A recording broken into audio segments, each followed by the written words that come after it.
Ernest Hemingway once said, "There is no friend as loyal as a book." I have definitely found this to be true.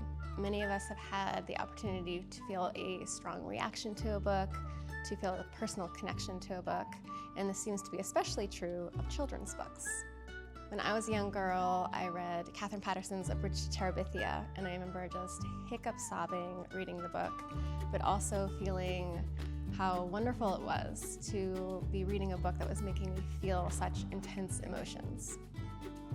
One of the books in our Collectible Books, Maps, and Documents auction is Anne of Green Gables, a best-selling children's novel that has definitely meant a lot to readers since it was first published in 1908. In fact, accompanying the first printing copy in the auction is a letter from the author, Lucy Maud Montgomery, that shows just how true this is. The letter was written to twin sisters in Vermont. They were avid readers, and after they read Anne of Green Gables, they wrote to the author to express how much they loved the novel. Montgomery wrote a kind note back to them, telling them, "I was much pleased to get your letter of avid appreciation."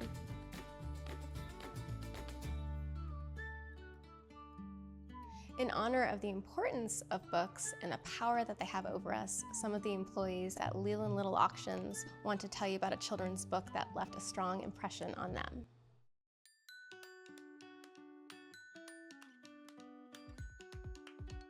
My favorite book as a child, and turns out favorite movie, was Charlie and the Chocolate Factory by Roald Dahl. It taught me about kindness and honesty, and it made it okay to believe in magic.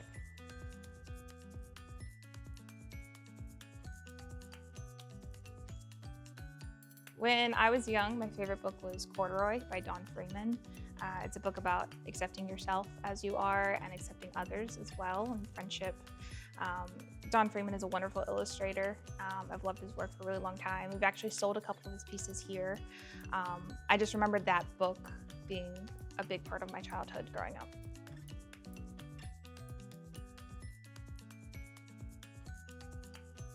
One of my favorite books growing up was Rikki Tikki Tavi, because I grew up on the island of Jamaica, and it was not until I read that book that I fully understood why there were no snakes on the island, because of the mongoose who kept the island free of snakes.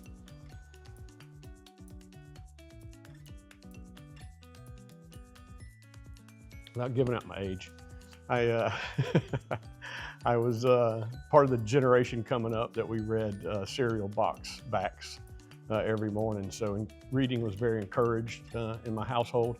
And in third grade, I read 100 books in my school year and got a t-shirt for it. And one of the books that really stood out to me was a Judy Blume novel called Tales of a Fourth Grade Nothing. And it really related to my life, as it talked about a 9-year-old boy and his 2.5-year-old brother who got away with everything. And so it was very applicable to my life.